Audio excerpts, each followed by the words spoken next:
Oke, baik, kita mulai lagi. Bismillahirrahmanirrahim. Assalamualaikum warahmatullahi wabarakatuh. Jumpa lagi bersama saya, Akhil Wilda Arif.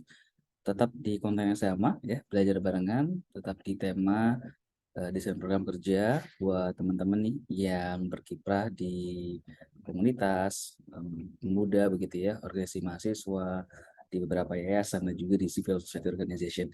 Dan kita akan melanjutkan pembahasan kita yang masih di area tentang bagaimana kita bisa menganalisis kondisi dan situasi hari ini sebagai bekal dan sebagai pijakan kita dalam merancang dan merencanakan program kerja di organisasi ataupun di lembaga kita masing-masing.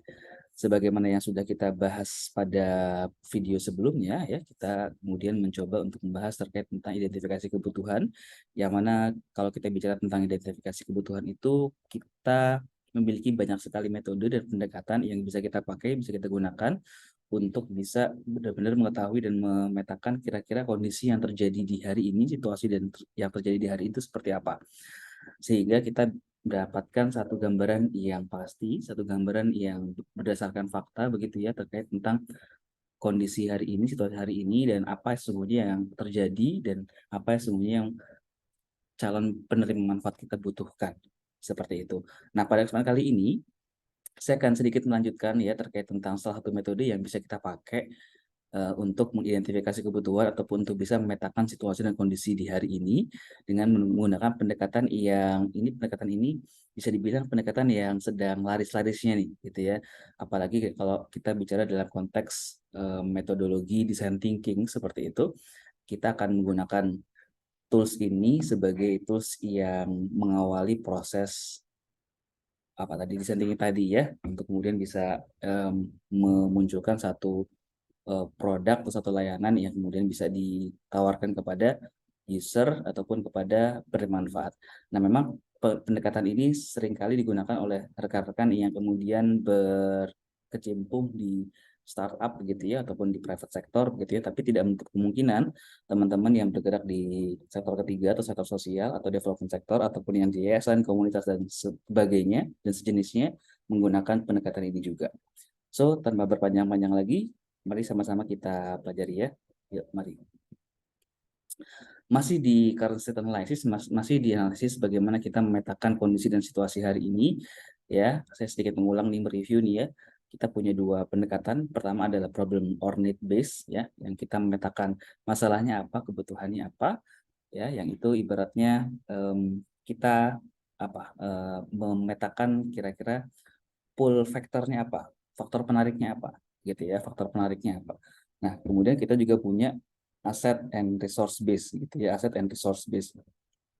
Nah, ini yang juga kita perlu petakan ya untuk bisa menyeimbangkan ya. Kalau tadi pull factor, kalau yang asset or resource base adalah push factor gitu. Nah, kita masih di pull factor ya untuk kemudian bisa memetakan dengan menggunakan pendekatan ataupun metodologi empathy mapping ini gitu ya. Kita coba dalami ya di kesempatan kali ini. Nah, kalau kita bicara tentang pendefinisian atau apa itu empathy mapping, nah kita coba sama-sama belajar ya. Pertama, empathy mapping itu satu perangkat atau satu tools yang digunakan atau dikembangkan begitu ya oleh mereka-mereka yang kecimpung di startup ya ataupun di private sector untuk kemudian bisa memastikan produk yang mereka ciptakan itu benar-benar tepat sasaran gitu. Tepat sasaran dan sesuai dengan apa yang diinginkan atau apa yang dibutuhkan oleh user begitu untuk bisa menjalankan atau memudahkan melaksanakan sesuatu ataupun memecahkan permasalahan sesuatu gitu. Oleh karenanya kalau kita bicara tentang empathy mapping tidak bisa tidak faktor ataupun satu dimensi yang satu aspek yang pasti amat sangat erat kaitannya dengan penggunaan empathy mapping ini adalah ya dia adalah user oriented gitu. Dia berorientasi pada si user. Usernya siapa, maka ya udah kita coba kulik, kita coba dalami, kita coba eksplorasi di user tersebut gitu. Bukan pandangan kita sebagai yang punya startup, pandangan kita sebagai yang kalau di sektor ketiga ya pandangan kita sebagai yang pengelola program bukan, tapi kita dahulukan bagaimana user atau bagaimana bermanfaat itu berpikir begitu. Nah, empathy mapping ini juga bagian tadi ya, sudah saya sebutkan di awal adalah bagian dari design thinking. Makanya nanti coba akan saya sedikit pasti pengenalannya ya terkait dengan design thinking, memang itu adalah satu bentuk pendekatan yang bisa digunakan ya untuk bisa tadi memunculkan suatu produk-produk ataupun layanan-layanan yang nanti akan disampaikan atau ditawarkan pada user si startup ataupun si platform yang hendak dibuat atau produk yang hendak dibuat tadi gitu. Oleh karenanya nanti sedikit saya akan perkenalkan ya ada beberapa tahapan-tahapan yang ada di design thinking. Nah, empathy mapping ini adalah tahapan pertama, teman-teman. Tahapan pertama, perangkat yang digunakan di tahapan pertama. Gitu. Tahapan pertama yang dimaksud adalah tahapan empathize, gitu, di mana kita berusaha untuk berempati begitu ya, berempati pada siapa yang menjadi user kita, berpikir dengan cara pikir ya user kita, memandang dengan cara pandang user kita, seperti itu, supaya kita bisa benar-benar precise, bisa benar-benar pasti dan firm gitu, memastikan kira-kira yang dibutuhin itu apa, mereka berpikirnya kayak apa, user itu berpikirnya kayak apa, dan seterusnya. Nah, kemudian yang selanjutnya adalah based on fact gitu. Yang namanya mencoba untuk memetakan kondisi dan situasi hari ini ya pastinya harus berdasarkan fakta dan data yang real gitu, yang valid. Tidak bisa tidak, benar-benar harus dipastikan valid gitu. Bisa dipertanggungjawabkan setidaknya based on fact, sehingga dengan data-data yang dimiliki gitu ya, yang itu based on fact begitu, maka itu akan menjadi pijakan yang kuat untuk kita bisa melanjutkan ke langkah-langkah berikutnya dalam konteks desain produk ataupun desain program kerja. Nah, kemudian yang keempat adalah empathy mapping. Ini adalah satu perangkat yang bisa digunakan untuk bisa memvisualisasikan ya apa-apa yang kita nanti akan petakan. Maka nanti akan bentuknya seperti halnya visualization tools lainnya begitu. Jadi ada beberapa model penggambaran atau model template begitu, tools ini ya yang nanti bisa kita gunakan. Nanti saya coba kenalkan ya. Nah, itu terkait tentang definisi terkait tentang empathy mapping. Selanjutnya, nah ini sedikit saya coba review atau kenalin dikit terkait tentang apa itu design thinking.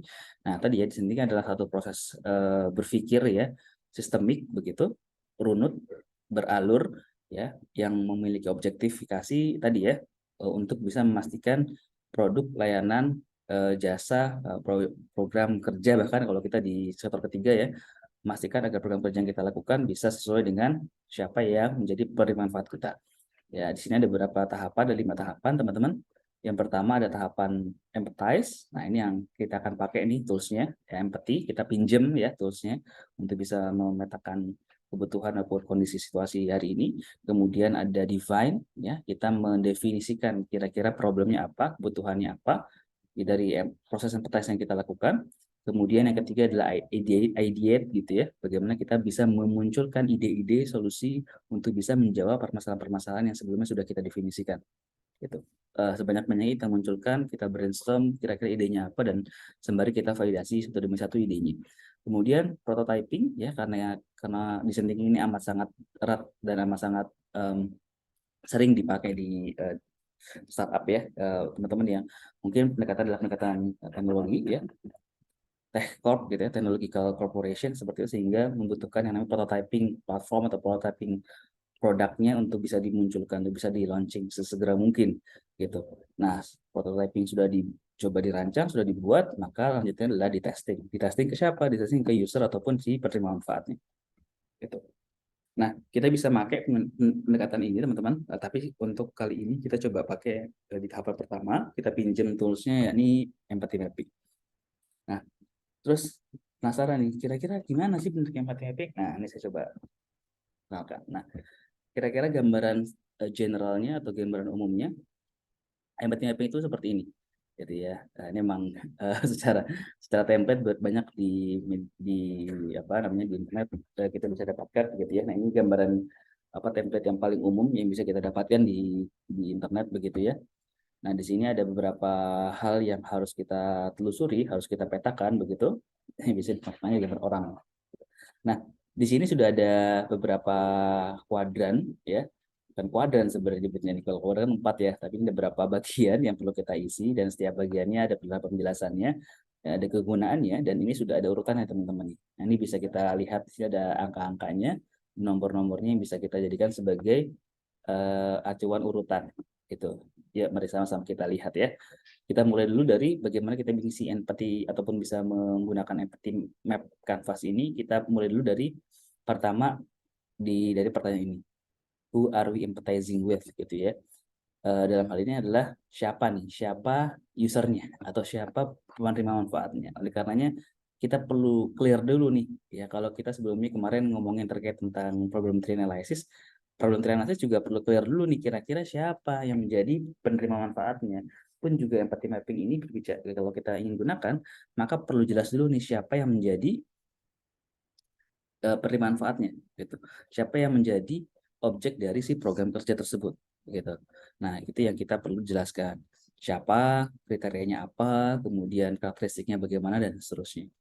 Nah, kemudian yang kedua adalah what do they need to do. Nah, ini yang coba kita petakan, coba kita telusuri, mungkin juga menggunakan bisa menggunakan pendekatan-pendekatan yang kita jelaskan kemarin di identifikasi kebutuhan ya. Kita bertanya langsung, kita sebar survei dan seterusnya dan seterusnya. Nah, di bagian atas ini adalah area goal-nya. Jadi objektifikasi dari nantinya si user ataupun si penerima manfaat itu mau kemana. Nah, ini terdefinisi di atas intinya.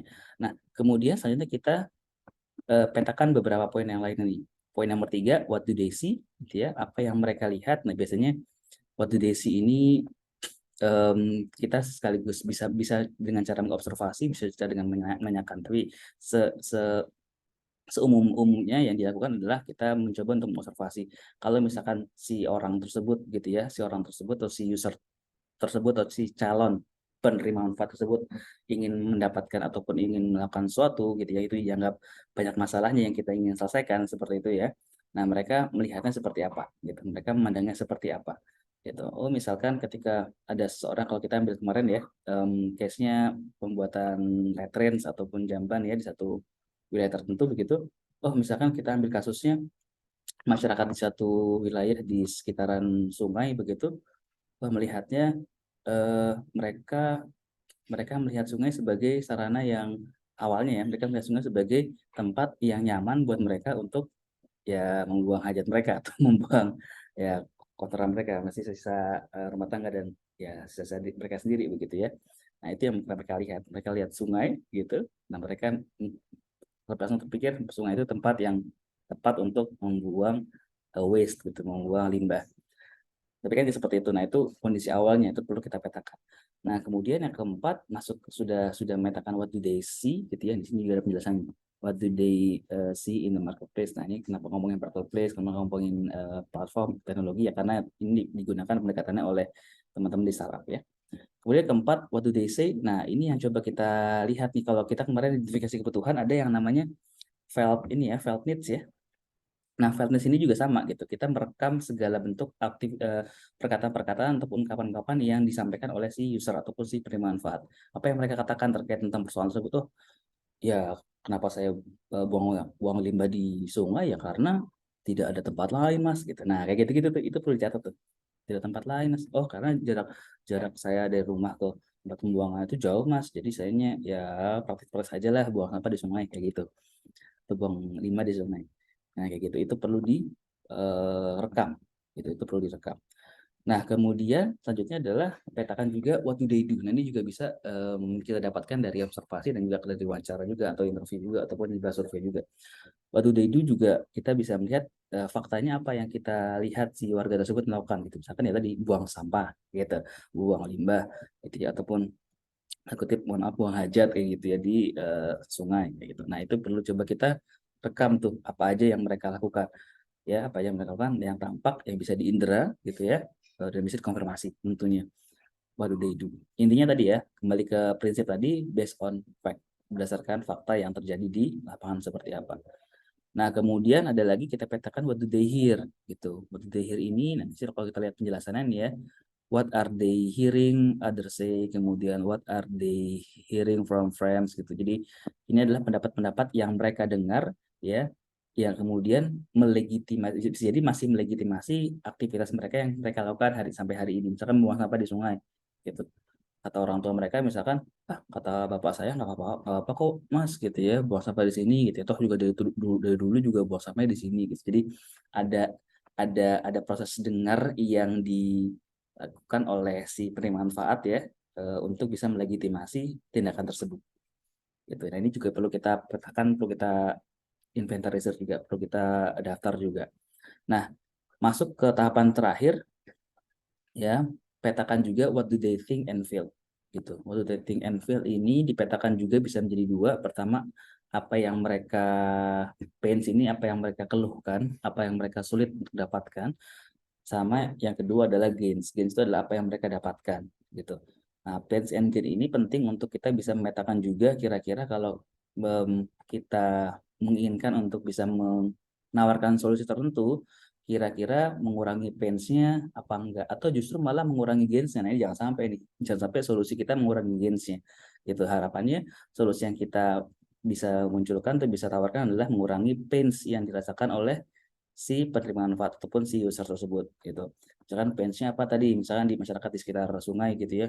Ya pains-nya karena saya jauh Mas, jauh dari lokasi pembuangan sampah itu pains-nya gitu. Gains-nya apa ya? Gains-nya ya saya bisa membuang sampah harian saya di tempat tertentu gitu. Itu gains-nya gitu ya. Misalkan rasa-rasa puas ya, kalau saya sudah buang sampah ya saya puas Mas gitu karena udah selesai tanggung jawab saya gitu di rumah kayak gitu, kayak gitu gainsnya ya, ya lega juga gitu sudah mama buang hajat di sungai gitu, udah lega, itu gainsnya. Pains-nya juga sama ya, pains-nya ya ya karena saya sulit mendapatkan akses ya udah gitu, daripada saya pikir panjang saya pusing. Nah pusingnya itu pusing karena dia pikir panjang mau buang ke mana, itu bisa masuk ke pains nanti. Nah, itu teman-teman ya, itu yang bisa kita petakan dengan menggunakan pendekatan ini. Nah, ini beberapa juga ada yang memodifikasi ini, dibuat lebih simpel, ada juga gitu ya, tapi secara substansi, secara intinya sama, begitu. Memetakan beberapa hal ya, prinsipnya memetakan siapa yang mau kita sasar, penerima manfaatnya siapa, kemudian kebutuhannya apa yang mereka lihat, apa yang mereka katakan, apa yang mereka lakukan, apa yang mereka dengar, apa yang mereka pikir dan rasakan. Jadi benar-benar memetakan apa yang mereka pandang terhadap sesuatu, mereka pikir terhadap sesuatu, mereka katakan terhadap sesuatu, mereka lihat terhadap sesuatu dan seterusnya. Sehingga tadi benar halnya seperti namanya ya, empathy mapping ya, kita benar-benar memposisikan diri kita sebagai ya penerima manfaat kita. Itu benar-benar di apa adanya, tidak ada buat-buat ya, tidak ada rekayasa, tidak ada penambahan-tambahan. Pastikan ya, seperti halnya definisi empati secara umum ya, kita berdiri di kaki orang lain, kita berdiri di sepatu orang lain, seperti itu, sehingga kita bisa berpikir, melihat, berkata, merasakan, melakukan apa yang orang lain rasakan. Untuk apa? Untuk tadi ya, memetakan dan bisa memastikan benar-benar kondisi yang terjadi itu seperti ini di lapangan. Kayak gitu. Bukan semata-mata kita mengganti kebiasaan kita ya menjadi orang lain, enggak. Ini dalam konteks kita mendapatkan pijakan yang kuat nih untuk program kerja yang kita lakukan nanti. Gitu teman-teman ya untuk video kali ini terkait dengan empathy mapping. Nah, silakan bisa eksplorasi lebih dalam, lebih lanjut. Saya kira banyak di luar sana template-template yang bisa kita pakai untuk apa namanya? Melakukan empathy mapping ini. So, silakan bisa mencoba, silakan bisa melakukan, silakan bisa praktek ya di area teman-teman masing-masing. Kita akan lanjut ke video berikutnya teman-teman ya. Silakan like ya, share, komen, dan juga subscribe untuk bisa membantu channel ini untuk bisa terus bertumbuh, bisa memberikan manfaat buat kita semuanya. Terima kasih banyak, sampai jumpa lagi. Assalamualaikum warahmatullahi wabarakatuh.